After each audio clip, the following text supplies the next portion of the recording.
নেশা কারবারিরা উঠতি বয়সের ছেলে হাতে তুলে দিচ্ছে নেশা সামগ্রী। এই উঠতি বয়সের ছেলেদের নেশার হাত থেকে বাঁচাতে ময়দানে নেমেছে এলাকার শুভবুদ্ধির সম্পন্ন লোকজন। খোয়াই জেলা সদর শহরের নৃপেন চক্রবর্তী অ্যাভিনিউ স্থিত তথা খোয়াই কালীবাড়ি পেছন দিকের সড়ক এলাকায় সম্প্রতি নেশার রমরমা বাণিজ্য চলছে।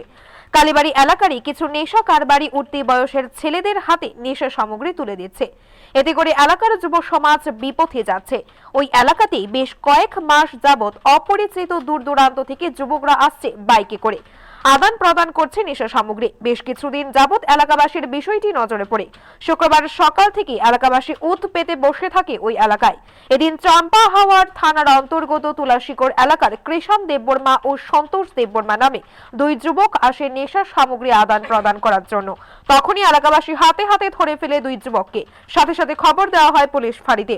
পুলিশ ধৃত দুই যুবককে তল্লাশি করে 6 কৌটা ব্রাউন সুগার উদ্ধার করে পুলিশ তাদেরকে আটক করে থানায় নিয়ে যায়। আমি 2 অগস্টে আছি, ফোন আইছে ওই হেল হোটেল সামনে দুজন ডিটেন করে রাখছে, পাবলিক ডিটেন করে রাখছে। এই খবর পাইছে আমি গেছি এখান থেকে, আমি দুজন নিয়ে আসছি ওখানে আউট করতে আসছি। তাদের কাছে কয়েক কোটা ব্রাউন সুগার পাওয়া গেছে?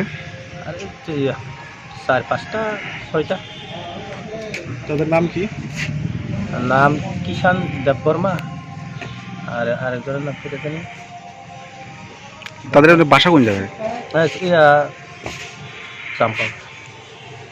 ধৃত দুই যুবককে জিজ্ঞাসাবাদ চালিয়ে ওই এলাকার কুখ্যাত নেশা কারবারি মূল পান্ডাকে হাত জালে তুলতে সক্ষম হবে বলে জানা যায়। নেশা বিরোধী অভিযানে এলাকাবাসীর ভূমিকার পর ঘুম ভাঙল খোয়াই সুভাষ পার্ক ফাঁড়ির পুলিশের। পরবর্তী সময়ে লোক দেখানোর অভিযানে নামলো সুভাষ পার্ক ফাঁড়ির পুলিশ। লালছড়া এলাকায় অভিযান চালিয়ে নেশা ক্রেতা ও বিক্রেতা সহ মোট 5 জনকে জালে তুলে পুলিশ।